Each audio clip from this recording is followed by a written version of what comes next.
Whenever I drive to London, which I don't normally do but did this weekend, I get as many subjects from listening to BBC Radio as I could fill 5 shows with. I don't know where to begin. Let me begin with Omicron. I listened to a BBC News, not comment, but news interview with sundry individuals in the field of the coronavirus. Scientists, doctors, and one nurse. I've got to tell you that if today's BBC had been the BBC in 1940, we would definitely have surrendered, just like all the others did on the European mainland.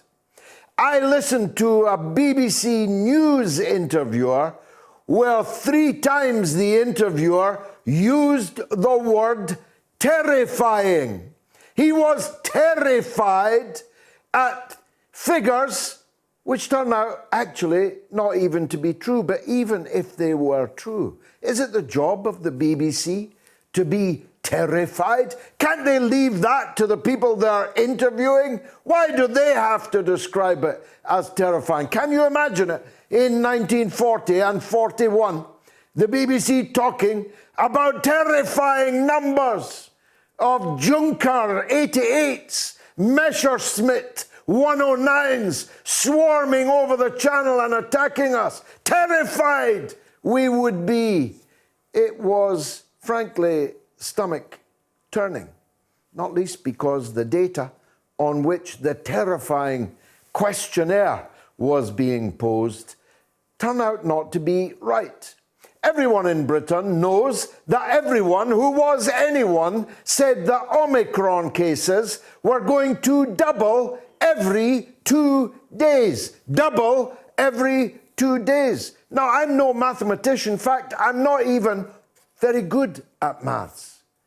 But I quickly worked out that that would mean that in 1 month, every single person on this island would be suffering from Omicron.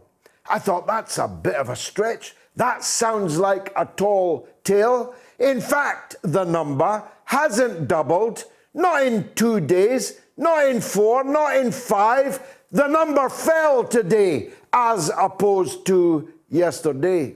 So I'm beginning to smell a rat on this COVID Omicron subject.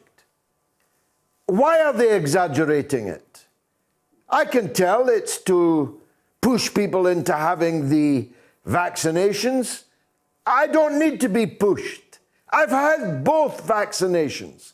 I'm waiting for the Scottish Health Service to furbish me with my booster. I'm not against vaccination. I am against lying. I am against deliberate exaggeration of a public health emergency which can have all kinds of unintended consequences. If it's not doubling, let's look at what it is doing. Omicron today has put 80 people in hospital. And until today has killed 1 person, or rather, 1 person has died with the Omicron present in their system. That person was over 70 years old. That person had not been vaccinated. And we don't yet know, because nobody will tell us, whether they had any comorbidities or underlying health problems. But 1 dead person and 80 hospitalizations does not a lockdown add up. If they destroy further the British economy, if they destroy further the mental health, the fragile mental health of people already suffering from 2 years of all of this, if they postpone indefinitely again all those people who are waiting for elective surgery, all those people who've got all those other medical problems but can't get a look in or feel that they should not take a look in to the NHS because it's overwhelmed by Omicron, well, that would be a crime. That would be a crime against the British economy and thus the British people. It would be a crime against the mental health and the physical health of all of those currently being, to quote the BBC interviewer, terrified by Omicron. Now, I didn't get this off Big Senga on Facebook. I have deplored from the beginning of this pandemic the tendency of some to do their research, by which they mean surfing the World Wide Web and coming up with anything they found there as if it was necessarily true or as if the facts therein were incontestable. No, I'm basing this on a Dr. Coetzee.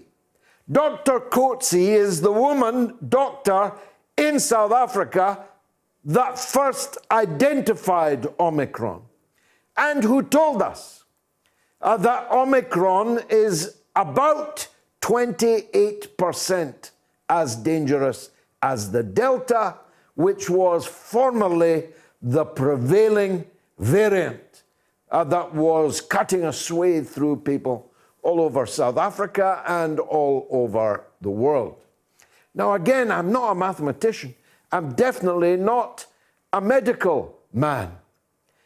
But even I can work out that if there is a massive increase in transmission of a variant that is massively less dangerous, that massively less dangerous variant will become the prevailing orthodoxy. And if it does, that's not bad news, that is good news. It's like it's going to give even these unvaxxed people a vaccination of sorts. It's going to give them the illness, and their natural immunity will respond. Do you see where I'm going with this? I'm saying that at this point, there is no argument for further lockdowns in Britain. And yet, Cobra met today. The Prime Minister was not at it, which may or may not be significant. But I hear from good sources that Parliament is to be recalled on Tuesday. And if Parliament is being recalled on Tuesday, and its business is to be a new lockdown in Britain, then I shall oppose it. Not because I'm a tinfoil hat wearer, not because I'm an anti-vaxxer, neither of which I am. You see, when the facts change, so do my opinions. And the facts as they are before us right now are that the Omicron variant of COVID-19 is not sufficiently traveling or affecting a sufficient number of people to justify the hype that is around it. It's not doubling every 2 days. The number yesterday was less than the number the day before. And doubling every 2 days is mathematically, inherently, extremely improbable in any case. But however widely it travels, if it is doing less harm than the variant it is supplanting, how would that be a reason for further devastating a British economy, a hospitality sector, already on its knees, already perhaps on the verge of a 2008 style crash? Discuss, we will. But that was, of course, only one of Boris Johnson's problems this week. He, on Thursday, lost a parliamentary constituency in North Shropshire, which the Tories had held for 200 years. Just think about that. 200 years the people there have been returning a Tory MP, a constituency that voted 60% for Brexit, and where the Tories have been virtually unchallengeable always throughout that 200 years, except once. At the height of Corbyn mania in 2017, the Labour Party came closer than they ever have, to snatching it.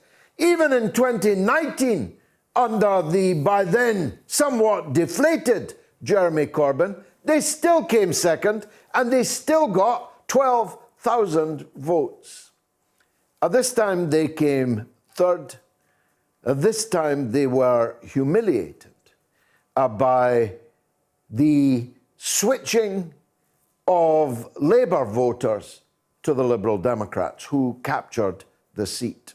Labour is now, ex post facto, pretending that its candidate was only a paper candidate.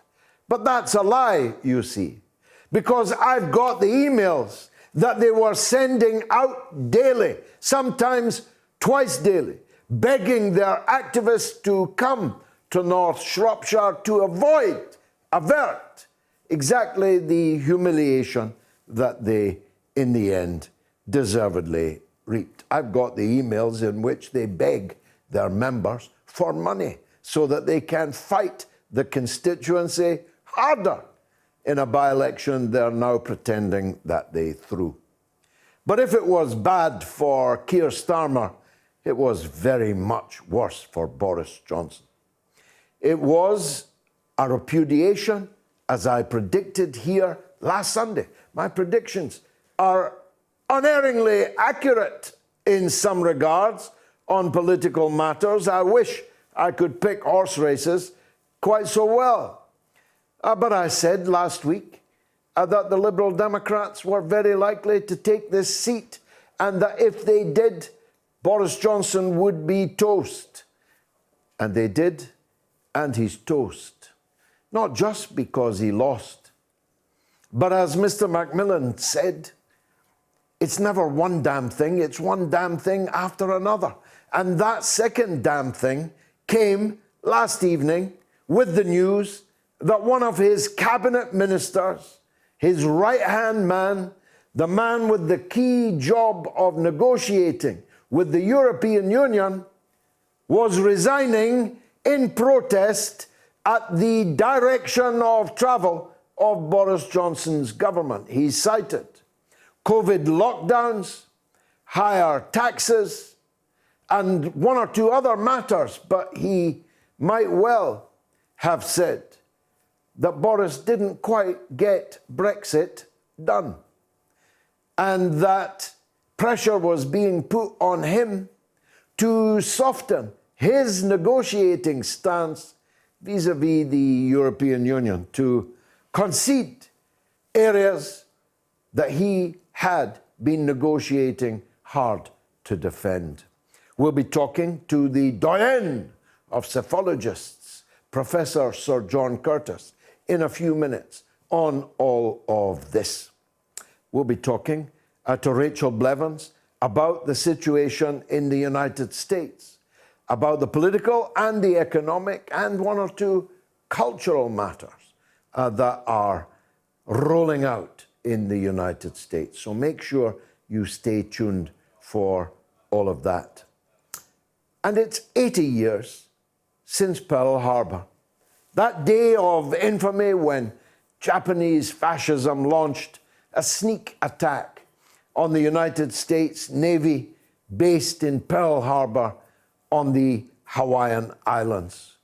A great loss of life, great loss of war materiel, undoubtedly suffered by the people of Hawaii and the United States Navy.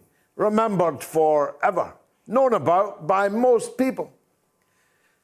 But what is not known about is that in Hawaii, the natives are getting restless. They're beginning to realize that for them, the United States cares little. They're only a naval base to them.